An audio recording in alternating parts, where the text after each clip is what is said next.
Buongiorno a tutti, sono Michela Consalter e nella puntata di oggi realizzeremo la crema pasticcera. Gli ingredienti sono semplicissimi: latte e panna, del tuorlo, dello zucchero, dell'amido di mais e la bacca di vaniglia, che impareremo anche ad aprire ed estrapolare il contenuto. Allora, come prima cosa, in una bowl di vetro, possibilmente oppure di plastica resistente al microonde, mettiamo lo zucchero, sì, perché la particolarità di questa crema è che la cucineremo al microonde. Zucchero, l'amido di mais, mescoliamo bene assieme,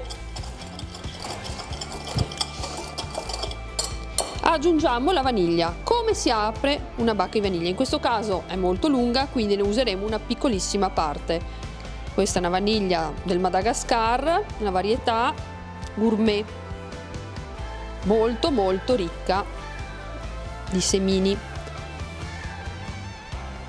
Ne prendiamo, ho detto, è molto ricca, quindi ne prendiamo una piccolissima parte, la inseriamo dentro, mescoliamo ancora in modo da disperderla, aggiungiamo il tuorlo d'uovo,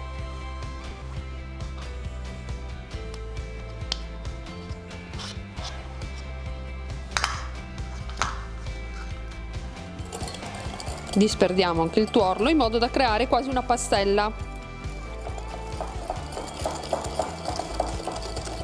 Ok, aggiungiamo panna e latte mescolati assieme.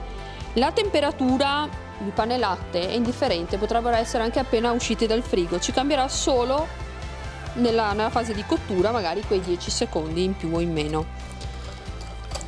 Mescoliamo benissimo il tutto e inseriamo in microonde a 600 watt per 2 minuti. La cottura totale sarà di 4 minuti, ma dopo i primi 2 minuti andremo a mescolare.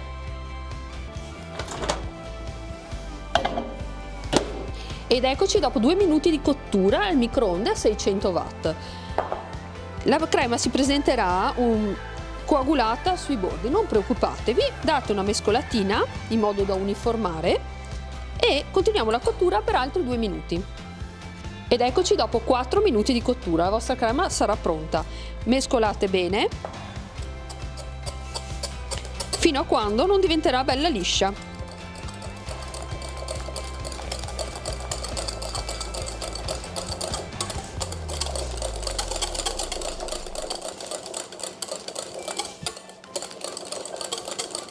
Eccola qua. È una crema di sicura riuscita, senza avere la problematica di bruciarla, andare oltre con la cottura. Rimane bella, liscia, con un bel colore dovuto anche ai tuorli, ed è una crema che potrete poi declinare, ad esempio con una diplomatica, oppure anche usarla così.